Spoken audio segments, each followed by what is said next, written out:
ओम साई राम दोस्तों, मैं मीनाक्षी आप सभी लोगों का हार्दिक अभिनंदन करती हूँ साई अनुभूति चैनल में। और एक बार आप सभी लोगों का हार्दिक अभिनंदन करती हूँ साई अनुभूति चैनल के साथ जुड़े रहने के लिए, चैनल को लाइक करने के लिए, शेयर करने के लिए और सब्सक्राइब करने के लिए, और उससे भी ज़्यादा अपने प्यारे प्यारे अनोखे अनुभव चैनल के साथ शेयर करने के लिए। साथियों, आज जो ये अनुभव बताने जा रही हूँ वो अनुभव है मेरा खुद का।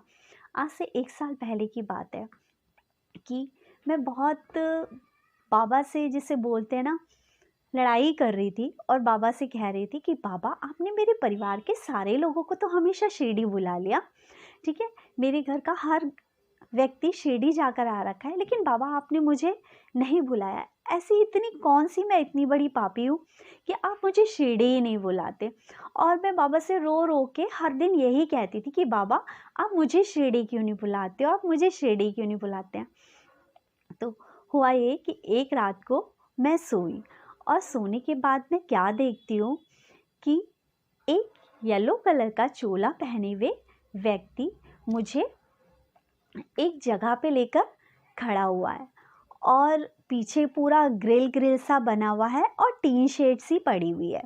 और उसके बाद मैं देखती हूँ कि एक लेडी आई मेरे पास, जो गांव के जैसे कपड़े होते ना वैसे उन्होंने पहन रखे थे, उन्होंने अपना पल्लू कर रखा था।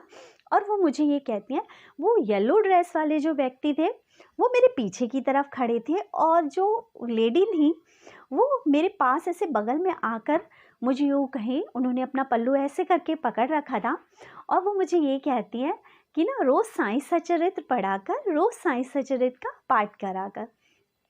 और अचानक से बस मैंने उनको देखा और उसके बाद पीछे पलट के बाबा को देखा और मेरी आँख खुल गई और मुझे कुछ भी समझ में नहीं आया कि ये क्या चीज़ थी।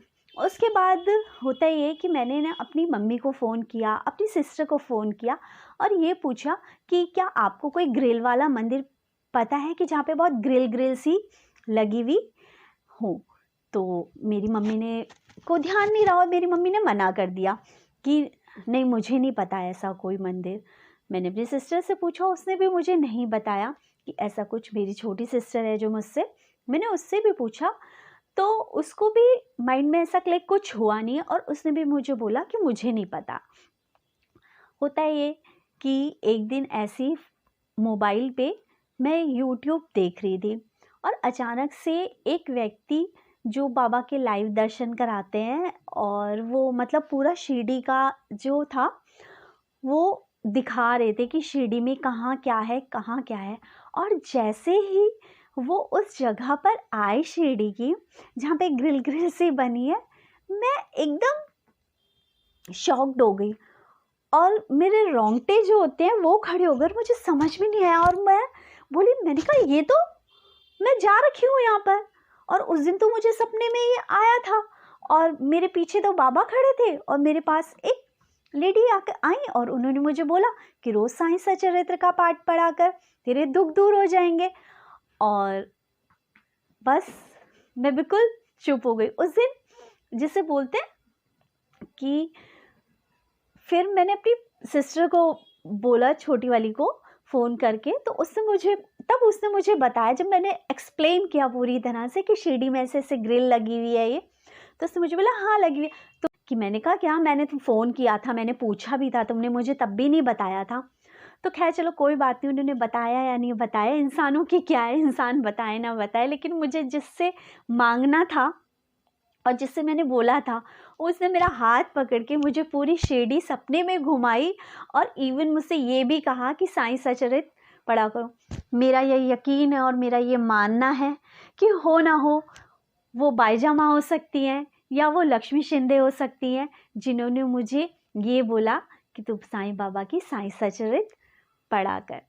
बाबा ने मेरी इच्छा सपने में किस तरह से पूरी करी, क्योंकि आप सभी लोग जानते हैं लॉकडाउन की वजह से उस समय में शिरडी जाना बहुत मुश्किल हो रहा था।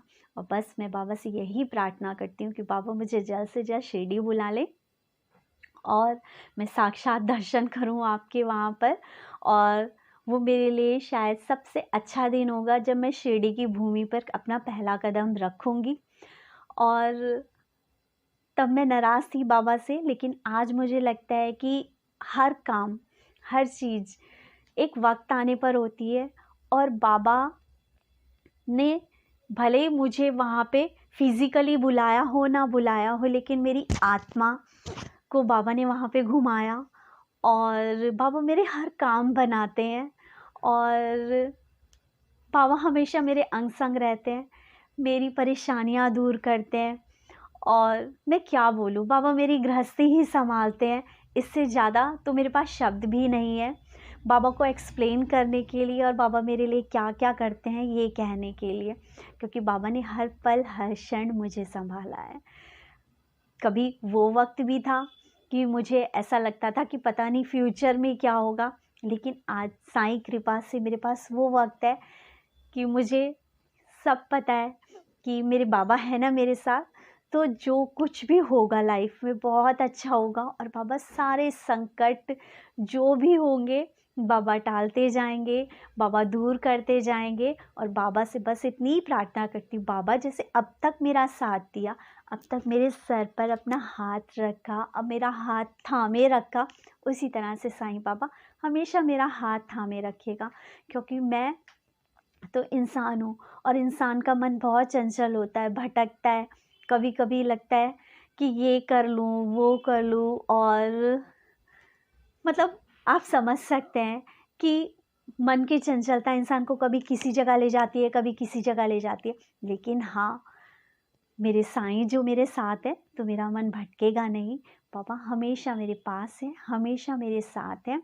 और ये कहना तो एक बहुत ही जिसे बोलूँगी अजीब बात होगी कि बाबा सिर्फ मेरे हैं, बाबा सबके हैं।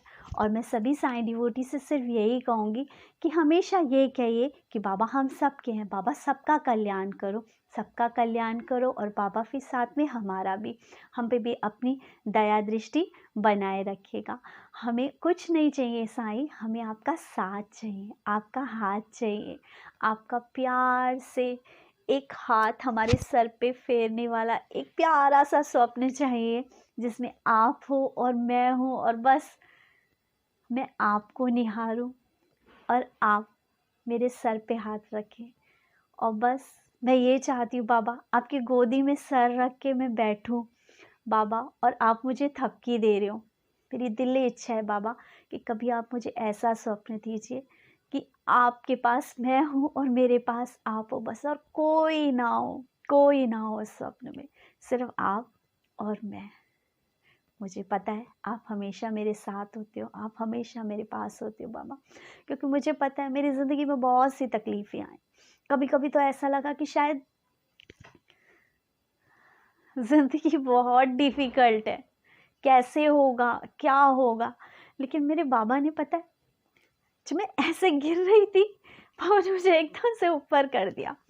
और बाबा हमेशा संभालते हैं, बाबा हमेशा अपना साथ दीजिएगा, और हमेशा अपनी कृपा दृष्टि अपनी इस साईं बेटी पे बनाए रखिएगा। मैं आपकी बेटी हूँ बाबा, मैं बुरी हूँ भली हूँ जैसी भी हूँ, मुझसे हो जाते होंगे बहुत बुरे काम, कभी जाने अनजाने, लेकिन फिर भी मुझे सिर्फ एक चीज़ याद रहती है कि मेरे साईं मेरे साथ हैं।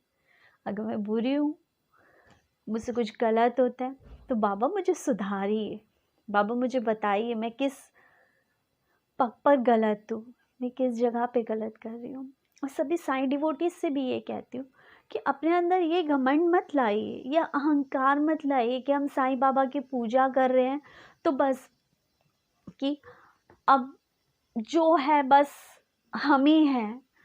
बाबा की कृपा दृष्टि सब पर होती है, चाहे बाबा को कोई अमीर भक्त हो, चाहे बाबा को कोई गरीब भक्त हो सकता है कोई बाबा को 56 भोग चढ़ाता हो, लेकिन अगर हमारी हैसियत नहीं है और हम अपने घर का रूखा सूखा भोग भी बाबा को लगाएंगे और पूरी श्रद्धा और विश्वास से लगाएंगे, तो बाबा उसको भी स्वीकारेंगे। इसलिए अपने मन में संशय मत लाया कीजिए। बहुत सारे लोग फ़ोन करते हैं, बहुत सारे ये लोग कहते हैं कि आज मैं साईं सचरित्र नहीं पढ़ पाई, बाबा नाराज़ तो नहीं हो गए, आज मेरे घर में ज़्यादा काम था, मैं साईं सचरित का पाठ नहीं कर पाई, बाबा मुझसे नाराज़ तो नहीं हो पाएंगे? क्या मैं सुबह पढ़ सकती हूँ साईं सचरित? क्या मैं रात को पढ़ सकती हूँ साईं सचरित?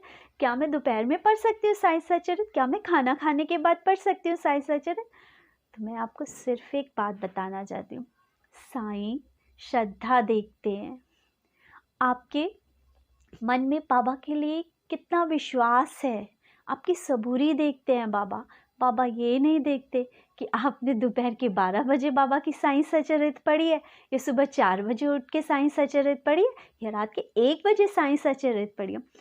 वो पल और वो क्षण, जिस पल में आपके मन में बाबा के प्रति प्यार उमड़ता है, जिस वक्त आपको लगता है कि बस बाबा हैं और मेरे को बाबा के पास बैठना है, मुझे बाबा से बात करनी है, और मुझे बाबा की इस वक्त साईं सचरित पढ़नी है, साईं बावनी पढ़नी है, कष्ट निवारण पढ़ना, वही समय सबसे ज़्यादा उचित है। अपने आप को किसी भी बंधन में मत बांधिए साईं भक्ति के लिए। ये मत सोचिए कि कोई सुबह उठ के काकड़ आरती कर रहा है और मैं काकड़ आरती नहीं कर पा रही हूँ तो बाबा मुझसे नाराज़ हो जाएंगे। तो मैं बाबा को सिर्फ सुबह का भोग लगाती हूँ और फिर रात को आके भोग लगाती हूँ। बाबा आपके भोग के भूखे नहीं हैं, बाबा आपकी श्रद्धा के भूखे हैं। आप दूर से बैठे हुए भी आपके सामने भोजन की थाली है और बाबा का नाम लेके आप उसको खाएं तो भी वो बाबा को भोग ही लगेगा। इसलिए ज़्यादा कर्म कांडी ना बन के श्रद्धा लाइए मन में, विश्वास लाइए मन पे, क्योंकि बहुत सारे लोग होते हैं जो बाबा पे विश्वास करते हैं और साईं भक्ति में विलीन हो जाते हैं, और बहुत सारे भक्त ऐसे होते हैं जो सब कुछ बाबा पे ही छोड़ देते हैं कि जो करेंगे सब अच्छा करेंगे। हर इंसान की भक्ति करने का अपना एक अलग तरीका है और इसीलिए तो हम सब लोग अलग हैं। हम सब एक जैसा नहीं कर सकते, हर किसी की कंडीशन अलग है, हर किसी का तरीका अलग है। लेकिन हाँ, जैसे कि कहते हैं ना, हमारी जो भागवत गीता है, भागवत गीता में भी ये बताया गया है ईश्वर को पाने के 2 मार्ग है। एक मार्ग है आपका भक्ति मार्ग, योग मार्ग, जिसमें आप तपस्या करते हैं, तप करते हैं, नाम जाप करते हैं, बहुत सब कुछ करते हैं, ठीक है, साधु सन्यासियों की तरह जीवन व्यतीत करते हैं। और दूसरा है ईश्वर को पाने का मार्ग है कर्म योग, जिसमें आप गृहस्थ आश्रम में रहते हुए ईश्वर का नाम लेते हैं, जिसमें आपके मन में दया होती है, लोगों के प्रति सहानुभूति होती है, आप अपने कर्म करते जाते हैं, भगवान का नाम उस पे लेते जाते हैं। लेकिन दोनों ही मार्ग ईमानदारी से करे जाते हैं तो उनकी जो मंजिल होती है ना, वो एक ही होती है। और यदि आपको ये लग रहा हो कि मैं कहीं गलत हूँ तो एक बार भागवत गीता उठा के देखिए, भगवत गीता स्टार्ट करके देखिए। आप जब उसे पढ़ेंगे ना तो आपके अंदर के विचार खुद ब खुद बदलते चले जाएंगे और आपको तरीके पता चलेंगे कि ईश्वर की पूजा कैसे की जाती है। और हमारे साईं भी तो मुरलीधर ही हैं, क्योंकि पहले जो साईं बाबा की आज जहाँ पे मूर्ति रखी हुई है, शिरडी धाम है, वहाँ पे पहले जब बाबा जीवित थे तो बूटी साहब ने जब वाड़ा बना रहे थे तो यही तो था ना कि यहाँ पे मुरलीधर की मूर्ति रखी जाएगी। लेकिन उसी बीच क्या होता है, बाबा समाधिस्थ हो जाते हैं और तब बाबा स्वप्न में कहते हैं कि अब मैं यहाँ पे विश्राम करूँगा। तब उसके बाद क्या होता है, बाबा की समाधि वहाँ पे बनती है और बाबा मुरलीधर के रूप में वहाँ पर विराजमान है। बाबा आज भी भक्तों की सुनते हैं। बाबा ने कहा था कि बाबा की अस्थियां मेरे भक्तों से बातें करेंगी, तो द्वारका माई में आप जाते हैं, आपको कितनी शांति मिलती है, कितना सब कुछ। लोगों के कितने कितने अथाह अनुभव है बाबा से रिलेटेड, कितने। आज आप YouTube पे जाइए, बाबा के चैनल सर्च करिए, कितने आपको बाबा के ऐसे अनुभव मिलेंगे जिसमें बाबा से लोगों का साक्षात्कार हुआ है, बाबा से मिलने की लोगों ने इच्छा प्रकट की है, तो बाबा किसी ना किसी रूप में आए हैं। बाबा ने नंबर ऑफ टाइम्स बाबा ने अपने दर्शन दीवारों पे दिए हैं और लोगों को एहसास दिलाया है कि मैं आज भी हूँ और बाबा हैं। बाबा हमेशा से एक बार बस अपने मन की इच्छा शक्ति जगा के देखिए बाबा की भक्ति के प्रति। आपको ऐसे ऐसे अनुभव होंगे कि आप सोच भी नहीं पाएंगे। जो आज ये कहते हैं ना कि ये जो बोल रहे हैं सब फालतू है, बकवास है, ऐसा नहीं होता। एक बार अपने मन में ईश्वर के प्रति भावना जगा के देखिए, उस भाव को लाइए। धीरे धीरे धीरे आप खुद ही कन्वर्ट होते जाते हैं और बाबा आपको एहसास दिला देते हैं। लेकिन हाँ, एक बात और कहना चाहूँगी, बाबा अपना भक्त खुद चुनते हैं। बाबा को जिसके पास आना होता है, जिसका कल्याण करना होता है, बाबा वहाँ पहुँच ही जाते हैं। चाहे आप बाबा को बुलाओ, चाहे बाबा को ना बुलाओ। हमारा पूर्व जन्म का कोई ना कोई नाता बाबा के साथ ज़रूर है कि बाबा ने हमें चुना है, बाबा को हम मानते हैं। कहीं ना कहीं हम बाबा का ही अंश है। इसी के साथ दोस्तों, चैनल को लाइक करने के लिए, शेयर करने के लिए, सब्सक्राइब करने के लिए आप सभी लोगों का बहुत बहुत धन्यवाद। ओम साई राम।